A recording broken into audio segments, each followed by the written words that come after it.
Hi guys, this is Ranjit and welcome to the Tech Q&A session for October 2023. Sorry that we couldn't do it last month. So I've taken a variety of questions. Generally I take 15. This time I've taken about 18 odd questions. The last few questions are EV related questions. Some of you have asked, so let me answer that also. But first, let's get on with this one. The first question that we got is from Guhan and he's asking, Samsung Galaxy Buds 2 Pro at 6,500. Is it worth the price in 2023? And definitely I would say yes. The answer is clear. Yes, the Galaxy Buds 2 Pro is one of the best TWS that Samsung had produced. In fact, it's actually very good, and if I recall, it was launched for 19,000 or something. So if you are able to get it for 6,500, it's an awesome deal and actually way better than a lot of TWS in this price range. Next is from Podisian. He's asking, is the Nothing Phone 2 at 37,000 including bank discount worth it for its software experience and slightly above camera? Or would you recommend some other device? Definitely yes. I would say the Nothing Phone 2 at that price point you can get it. I don't recall, I was not following these sales a lot, but I have heard that somewhere with some specific offers and bank offers, you can get the Nothing Phone 2 for less than 35,000. So if you're able to get it at that price point, I would definitely say that the Nothing Phone 2 is my pick because of the clean Android experience, no bloatware or anything, very close to stock, and also they are updating it quite a bit. And also because of the Snapdragon 8 Plus Gen 1, the overall performance of the phone was very good. So if you're getting it around that 35,000 price point, it's a very good bet, I would say. Yes, there are some other phones also with the Snapdragon 8 Plus Gen 1, iQOO, etc. But I would say the software, clean software experience is not present on that phone. And iQOO, I would say, if you're sort of a hardcore gamer, then you can go. But else, yes, this Nothing Phone 2 is a very good one. This is by I am Rajit. What's your thoughts on the new Pixel 8 Pro? 7 years of software update. That's insane. But in real world, Google shut down many of its own services in the recent years. So can they fully support their software promise? What's about the camera? I want to buy. A little bit confused. It's not only the Pixel 8 Pro, but even the regular Pixel 8 will get that 7 years of update. And yes, in the past, Google launches a lot of services and they shut down. I hope they will not do this with the Pixel, because if they do that, the brand image will come down drastically.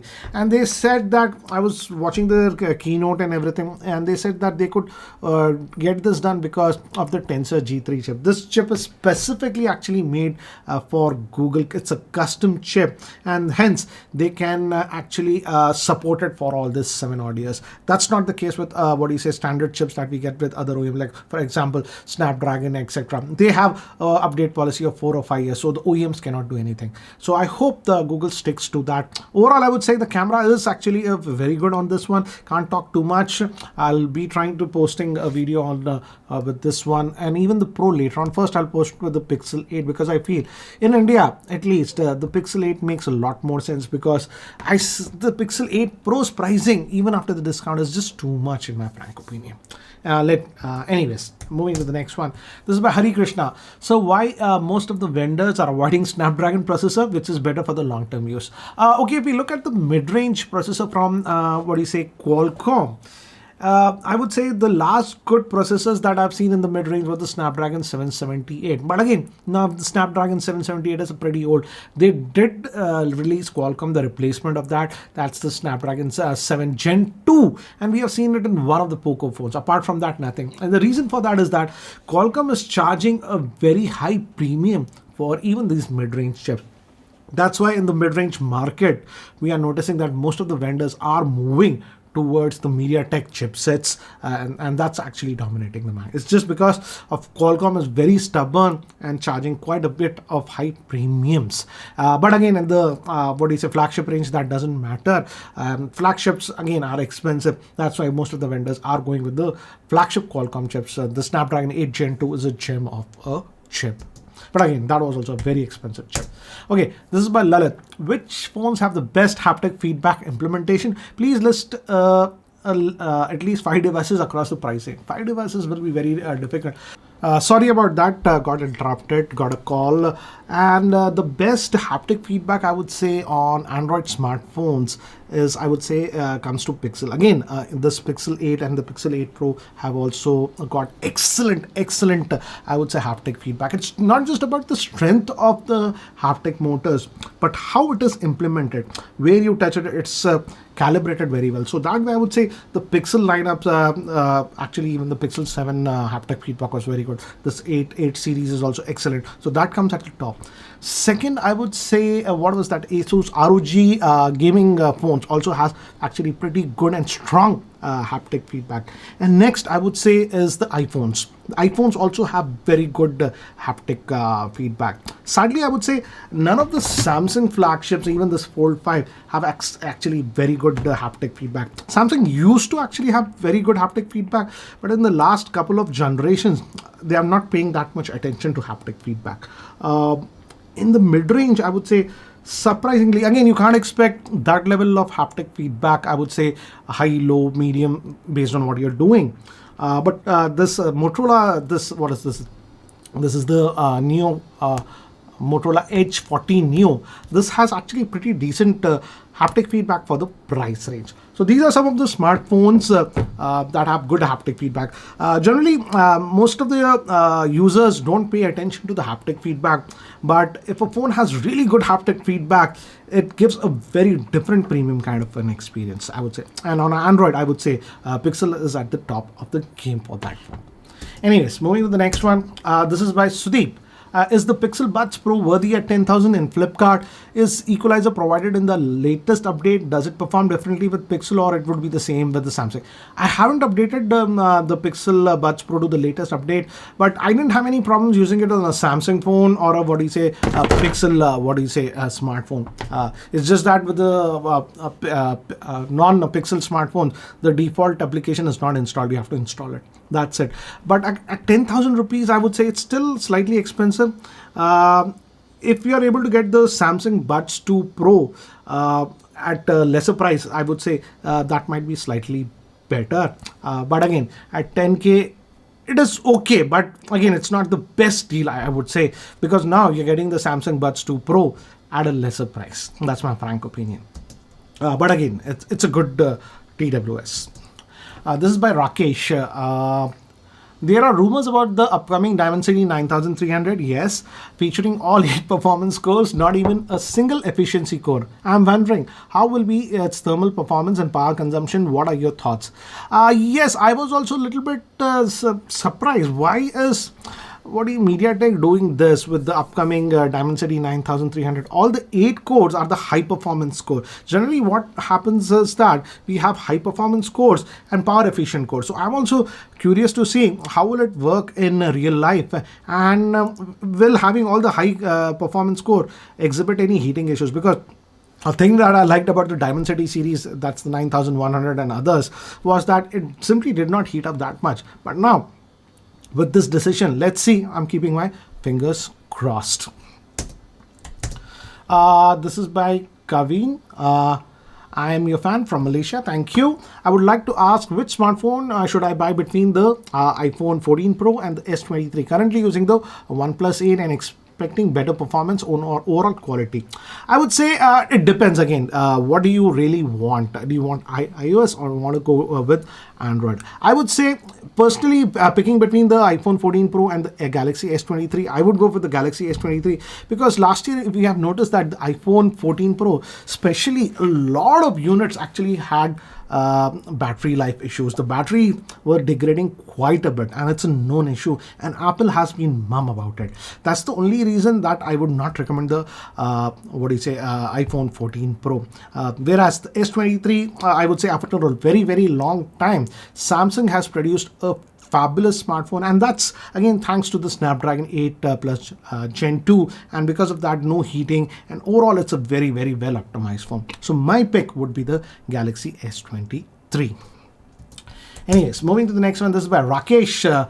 Please suggest me a good phone below 30 and 20,000 range. Not a heavy user, but it should be good enough to handle day-to-day tasks. Will take one for me and one for my father. I would say in this around 20-ish range. Again, the first pick that comes to my mind is this Moto Neo of Moto H40 Neo. I don't know why do they make the name so complicated. This H40 Neo, I would say it's around 23 or something like that, 23, 24. This would be my pick. But again, if you are sort of a hardcore gamer, then I will not recommend this phone. And also, if you shoot a lot of videos from the rear facing camera, then I will not recommend this, because as of now, I don't know if this will get fixed with an update, because I gave the feedback to Motorola team and they told me that this should be fixed with an update. Right now, if you shoot videos with the rear facing camera, the colors and everything look very, very weird, oversaturated and stuff. That does not happen with the front facing camera. The front facing camera videos come out for, so might be a software issue. So these are the two cons, not for gamers, and again, if you shoot videos from the rear facing camera. But apart from that, I would say this is one heck of a smartphone. Moving to the next one. This is by Himanshu. Why are sales like Big Billion Day and the Amazon whatever sales becoming namesake year on year? Does this mean in future there will almost be very less benefits of buying products in such a... Yes, eventually it's like that. Remember what are the products that are getting the best deals? Some of the older products and some of the products that were launched at a ridiculous price have come down to saner prices in this Big Billion and the Amazon sale. For example, let's give an example of the recently launched Samsung Galaxy what is that, S23 FE at 60,000. I really doubt how many people will buy it. But next year in this Big Billion or the Amazon sale, I'm pretty sure that smartphone will be at a very, very good deal. So again, thus sales have become great for stuff like that.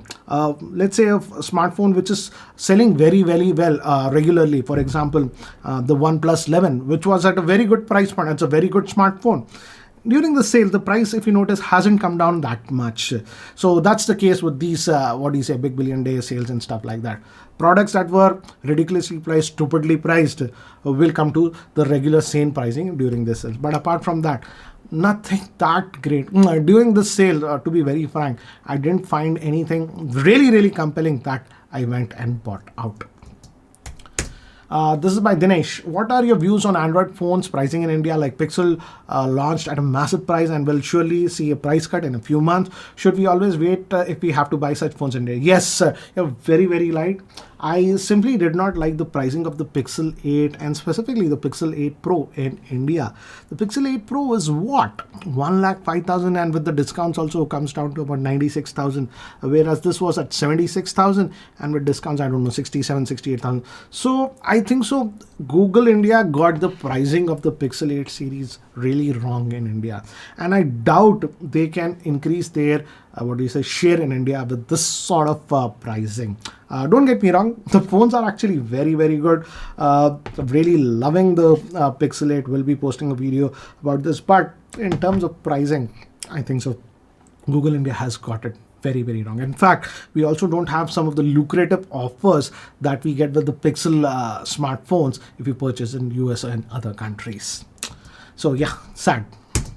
Srijan, what are your thoughts on the Moto H40 Neo? Thought of getting it in the BBD sale, but it's out of stock. Don't you think Moto's pricing of this device is determined to both the G84 and the H40? Yes, that's the reason I did not cover the Moto the Moto G84, because I felt that the H40 makes, the H40 Neo makes a lot more sense. The big difference between the regular H40 and the H40 Neo is that with this H40 Neo, because this is sort of very aggressively priced, the outer casing is not metal. I would say on the H40, I think so it's aluminum frame that we have. Here it's a thick plastic. And don't get me wrong, if you press it and nothing will happen, but yeah, that has a metallic frame.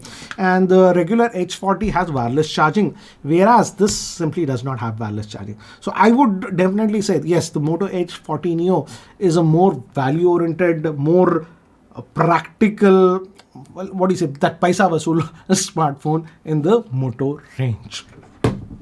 Anyways, moving to the next one. This is by Arjun. Is it worth shifting from iPhone 13 to Pixel 8? I have been a massive fan of Pixel and use the Pixel 2 extensively. Yes, definitely you can move to the Pixel 8. The camera again is very, very good on the Pixel. And as I've also told, the haptic feedback is very good. Again, just stay tuned for my video on this one because I'm in the middle of my testing of this Pixel 8. Just don't want to comment too much about it as of now. But yes, what I'm seeing initially with a couple of days of usage, this phone is a better compared to the Pixel 7, and some of the issues that the Pixel 7 had, they have actually solved it on this one. So yeah, just stay tuned to my channel. We'll be posting a video on the Pixel 8 soon. This is by Shankar. He's saying, is it okay to charge the Nothing Phone 2 with a different charger, that is 65 watt Type A to Type C, while the device supports 45 watt of charging Type C to Type C? I've noticed it takes more time on Realme 65 watt super fast charger, 2.5 hours to charge Nothing Phone 2 from 20 to 80%. Okay, first thing, the Realme charger, that is a 65 watt charger, is not a Qualcomm certified proper charger. That's actually using a proprietary technology, that's basically book charging, which is not a standard. Okay, whereas Nothing Phone, if you use a standard charger that supports Qualcomm quick charging, is fine. So again, you can go with the any charger, 45 watt, 65 or whatever, even higher, that supports the Qualcomm quick charging standard. That is okay. For example, the CMF by Nothing also launched that GAN charger, that is a 65 watt. You can use it. I in fact have a third-party 65 watt charger, which is again Qualcomm quick charging certified, and I can safely charge the Nothing Phone with that. The thing is, yes, you'll be able to charge it with some other proprietary chargers, for example, the Realme charger that you have, but the charging speeds will be very, very slow, as you have noticed. I hope that helps. Again, it's not just looking at the charging number, 65 watt, 80 watt or whatever. What are the charging standards that the charger supports? I would say whenever you're buying a third-party charger or something, make sure it supports the standards like Qualcomm Quick Charge or the industry standards, not some proprietary VOOC charging or something. That VOOC charging, etc., is only applicable to what do you say, Oppo series of phones like Realme, OnePlus, etc. Real. Anyways, moving to the next one. This is by Arish Talks. I hope your health is better now. Thank you. Yeah, sort of, not fully recovered, but yeah. Planning to buy the Z Fold 5 in exchange for the S22 Ultra. It might be my first fold. Do you recommend me buying it or wait for the S24 Ultra?